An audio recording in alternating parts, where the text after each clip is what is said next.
सुंदर सुंदर ज्ञान प्रदान किया है। रघुगण ने पूछा, महाराज ये ज्ञान मुझे कैसे प्राप्त हो, भगवान की भक्ति कैसे प्राप्त हो, मुक्ति का साधन मेरा कैसे प्रशस्त हो। तब अंतिम बात बड़ी सुंदर बताई श्री रघुवर से भरत जी ने। क्या कहा? हे रघुवर, ये सब साधन तपस्या आदि नहीं है। रघुगण तई तपसा न याति, न चेज्या निर्विपणा गृहात्मा, न छन्दसा नैव जलानि सूर्ये, विना महत्पाद रजोभिषेकः। जब रघुगण ने पूछा कि मेरे अंदर ये भावना कैसे आए कि भगवान की भक्ति प्राप्त हो और मुक्ति का मेरा मार्ग प्रशस्त हो, कैसे होगा? तब श्री भरत जी ने कहा, हे रघुगण, ये गुण तपस्या से नहीं आ सकता। अगर आप सोचते हो जंगल में जाए, नाक आंख मूंद करके उल्टा लटक करके तपस्या करें तब भगवान मिलेंगे, ऐसा नहीं है। तब क्या है? वेद पढ़े। भरत जी ने कहा, नहीं, नयो छंदसा, छंद माने वेद होता है। वेद पढ़ने से भी ईश्वर की प्राप्ति और सद्गुण की उपलब्धि नहीं हो सकती। तब क्या करें? पंचाग्नि सेवन करें। चारों ओर अग्नि जलाकर महात्मा लोग बैठते हैं ना धूप में, पंचाग्नि सेवन करते हैं कुछ संत महात्मा। भरत जी ने कहा, ये भी करने से कल्याण होने वाला नहीं है। तब क्या करें? बिना महत्पाद रजोभिषेकः, जब तक संत महात्माओं के चरणों की सेवा नहीं होगी, उनके चरणों की धूली मस्तक में नहीं लगेगी, तब तक मुक्ति और कैवल्य का मार्ग प्रशस्त नहीं होगा। तब तक सद्गुणों का विकास नहीं होगा और भगवान के चरणों में प्रीति नहीं बढ़ेगी। इसलिए महात्माओं के, भक्तों के, संतों के, ब्राह्मणों के चरणों की सेवा करो और उनकी धूली अपने मस्तक पर लगाओ। बोलो संत भगवान की जय हो। प्रेम से बोलो हरि शरणम हरि शरणम। श्री भरत जी महाराज ने आगे चल करके भवा नदी का वर्णन किया है। भवा नदी जानते हैं? ये जो भरत चरित्र है राजा रघुगण का और भरत का जो संवाद है, ये जीवन को सुधारने के लिए है। कुछ संवाद भागवत जी में ऐसे हैं कि और ज्यादा कथा कही जाए ना कही जाए, कहानी कथा सबको मालूम है, लेकिन कुछ संवाद ऐसे हैं जैसे महारानी देवहूति और कपिल जी का संवाद।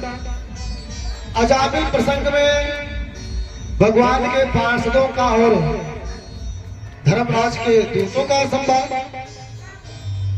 राजा रघुगण और भरत जी का संवाद, श्री बलदेव जी महाराज और 9 योगियों का संवाद, श्री विदुर जी महाराज और श्री मैत्रेय जी का संवाद, बोधो जी महाराज और श्री विदुर जी का संवाद।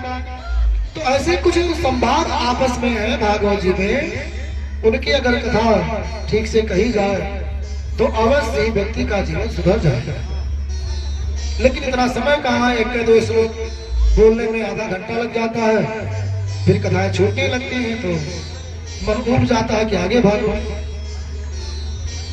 भवा नदी का वर्णन बड़ा कठिन है, लेकिन थोड़ा संक्षेप में हम बताएंगे। भवा नदी का मतलब होता है, भव माने होता है संसार। भव माने भव सागर, भव सागर नाम सुना होगा आपने। तो भव सागर और भवा नदी एक ही है, थोड़ा सा अंतर है बस। तो भव माने संसार और सागर माने समुद्र। तो जैसे समुद्र में केवल एक किनारा दिखता है, दूसरा किनारा नहीं दिखता है, समुद्र का दूसरा किनारा कहाँ दिखता है? तो ऐसे संसार है, संसार में जन्म तो दिखता है लेकिन मृत्यु नहीं दिखती है। समुद्र में कूद जाए बिना साधन के तो निकलना बड़ा कठिन है। ऐसे ही संसार है, इसमें जो कूद गया और निकल नहीं पा रहा है। जो इस संसार में फंस गया है वो कहां निकल पा रहा है। समुद्र का संबंध भी मन से है और इस संसार का भी संबंध मन से है। कल की कथा में मन के बारे में वर्णन हुआ था। संसार में मन लगा है तो संसार है, नहीं लगा है तो संसार नहीं है। धन दौलत कुछ नहीं, कोई बात नहीं, सब त्याग सकते हो, लेकिन मन चिपका है तो चिपके रहते हैं। तो सागर का भी संबंध मन से है और इस संसार का भी मन से ही संबंध है। कई समानताएं सागर में और संसार में है, इसीलिए भव सागर कहा जाता है, अर्थात संसार सागर एक ही है। और उसी प्रकार से भवाटवी है। भव माने संसार, अटवी माने जंगल। विशाल जंगल हो, उसमें आप बिना साधन के प्रवेश कर जाओ तो दिशा भटक जाएगा, फिर निकल नहीं सकते। अभी यहाँ जंगल हम लोग देखे कहाँ है, अधिकांश तो जंगल कट गए, लेकिन छत्तीसगढ़, मध्य प्रदेश, आसाम आदि के क्षेत्रों में जाओ तो जंगल देखो कैसे कैसे हजारों हजार कोस के जंगल हैं। और उन जंगल में अगर भटक गए तो फिर बच पाना बड़ा कठिन है। तो इसीलिए संसार को भवाटवी कहते हैं। भव अटवी, अटवी माने जंगल। ये संसार एक जंगल के समान है, जहाँ पर कष्टों के अनेक कुछ साथरी, कांटे, गड्ढे, पत्थर सब मिलेंगे इसी बंधन में। अनेक हिंसक जंतु भी मिलेंगे। हे भैया थोड़ा मैं चुचुरा था, वोल्टेज कम है, कितना वोल्टेज?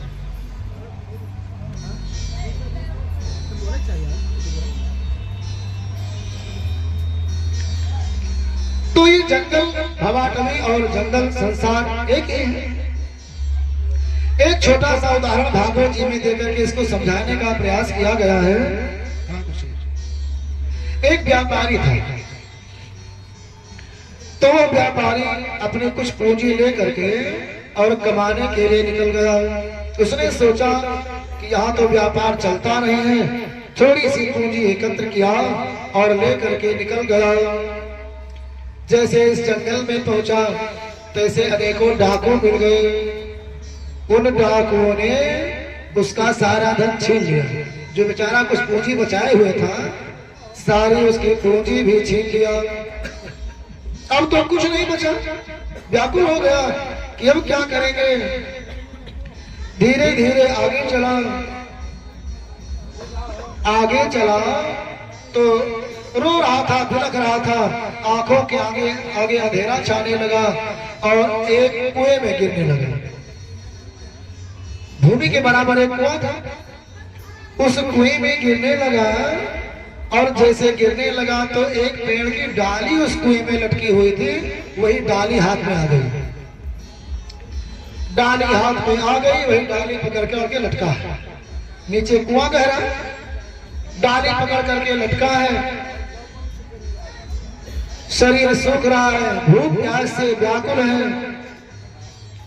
मन में आया लाओ कुएं में एक बूंद चाय भला जल तो पी लेंगे, अगर न डूबे तो। नीचे देखा तो काले काले सांप फुफकार मार रहे थे कुएं में।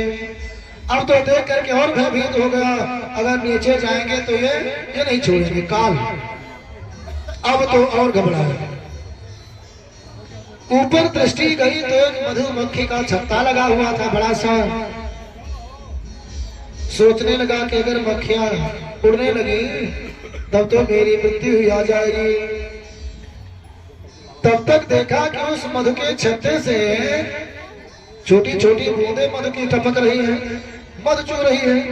अब तो लालच बढ़ गई। डाली पकड़ करके थोड़ा ऐसा सरक करके आया और उस मधु के बूंद को अपने मुंह में लेने का प्रयास किया। किसी प्रकार सरक करके दो चार बूंदे मुंह में लिया और जो भूख प्यास से व्याकुल था थोड़ा सा शांति मिली। अब उस एक एक बूंद के लालच में अपने मुंह को ऐसे करता थोड़ा सरकता, जैसे जैसे बूंद गिरती जिधर जिधर उधर ही वह उस बूंद के लालच में कई दिनों तक ऐसे लटका रहा। बूंद की लालच में लटका ना, तब तक ध्यान गया कि दो चूहे, एक सफेद और एक काला, जिस डाल से पकड़ करके लटका हुआ था व्यापारी, उस डाल को चूहे काट रहे थे। अब तो घबराया कि अब तो गए काम से, किसी तरह से लटके थे। अब ये चूहे अगर डाल काट देंगे तो मेरी मृत्यु सुनिश्चित है। और अंत में हुआ भी यही, चूहों ने डाल काट दिया और वह व्यापारी कुएं में गिरा और सर्पों ने डस लिया और उसकी मृत्यु हो गई। ये छोटा सा दृष्टांत रूपक दे करके श्री सुखदेव जी ने भवाटवी का वर्णन समझाने का प्रयास किया। ये जो संसार है यही जंगल है। हम लोग ही वो व्यापारी हैं जो कुछ पूंजी लेकर के जन्म तो लिए थे, लेकिन यहाँ के जो डाकू हैं, कौन डाकू हैं? काम, क्रोध, मद, लोभ, ईर्ष्या, द्वेष, अहंकार, इन सब डाकुओं ने हमारी पूंजी को छीन लिया। सारी पूंजी समाप्त हो गई हमारी, और काल के कुएं में गिर करके उस काल के बस में होने वाले हैं। लेकिन फिर वही मधु का जो लालच है, स्त्री, पुत्र, धन आदि की जो लालसा है, उसी के सहारे जी रहे हैं और मैंने अपने लक्ष्य को भुला दिया है। माया, मोह और काल की जो गति वही चूहे हैं और हमारे इस जीवन रूपी शाखा को काट रहे हैं और अंत में मर जाना है और सारी पूंजी गंवा करके ही चले जाते हैं, जो इस भवसागर और भवाटवी में फंस गए। हम समझते हैं कि हमने सब किया है, हमने किया है, इस संसार से अपने आप बच सकते हैं। जब कोई अच्छा काम कर लेते तो अपने को ही कहते हैं मैंने ये किया, मैंने वो किया, मैंने भंडारा किया, मैंने यज्ञ किया। कुछ लोग कहते हैं मैंने 9 भागवत किया है। हाँ, इतना खिलाया, पूरा 5-5 हजार पतली खत्म हो गई। खाने वाले चाहे भोजन का बखान ना करें, अपने बखान करना शुरू कर देते हैं। सुबह जैसे उठते हैं सो करके भंडारा के बिहान कैसे बताने लगते हैं कि भैया गल का बहुत नहीं बना रहा, सब बहुत बढ़िया करेंगे। तो जब आप स्वयं बखान करोगे तब तो सारा पुण्य समाप्त हो जाएगा। हमारा कोई भी काम ऐसा नहीं है जो हम करते हैं। कराने वाला कौन है? मेरे गोविंद है। प्रेम से बोलो हरि शरण। वही ईश्वर सारा काम करवाता है और उसकी कृपा से ही सारा काम संभव हो पाता है। मूकं करोति वाचालं पंगुं लंघयते गिरिं यत्कृपातमहं वन्दे परमानंद माधवम्। वही ईश्वर सारे कार्य करवाता है, जो गूंगे को भी बोलने वाला बना देता है, लंगड़े को भी पर्वत चढ़ने लायक और लांघने लायक बना देता है, और जो असंभव है वो केवल ईश्वर ही संभव कर सकता है। हम सब कुछ नहीं कर सकते हैं। चरण कमल बंदौ हरि राय, जाकी कृपा पंगु की लंघ, अंधे को सब कुछ दर्शाई, बहिरो सुने गूंग पुनि बोले, रंक चले सिर छत्र धराई। सूरदास स्वामी करुणामय, बार बार बंदों ते पाए, चरण कमल बंदों हरि राय। उन्हीं के चरण कमलों का अगर आश्रय हो गया तो समझो जीवन सार्थक है। परिश्रम करे कोई कितना भी लेकिन, परिश्रम करे कोई कितना भी लेकिन, कृपा के बिना काम चलता नहीं है। कृपा के बिना काम चलता नहीं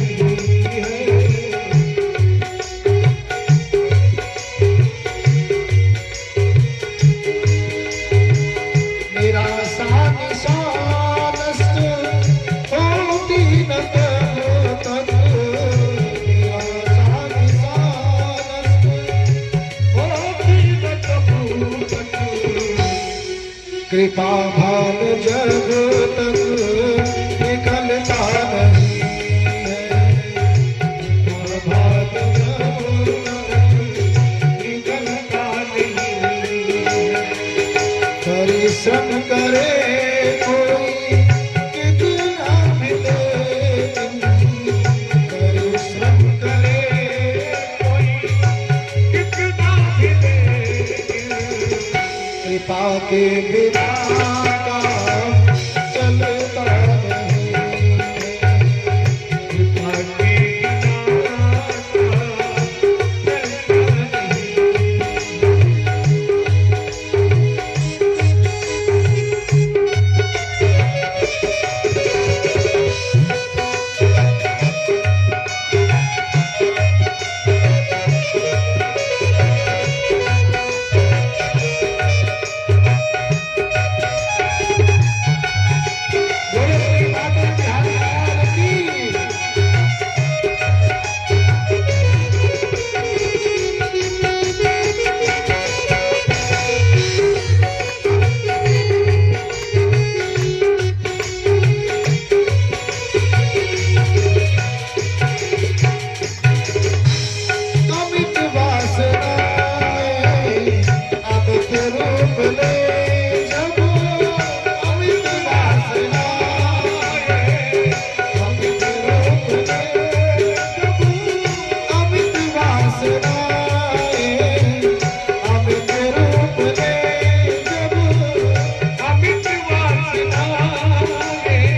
अनुग्रह बिना काम चलता नहीं है, अनुग्रह बिना काम चलता नहीं है, तुम्हारे बिना काम चलता नहीं है, अनुग्रह बिना काम चलता नहीं है।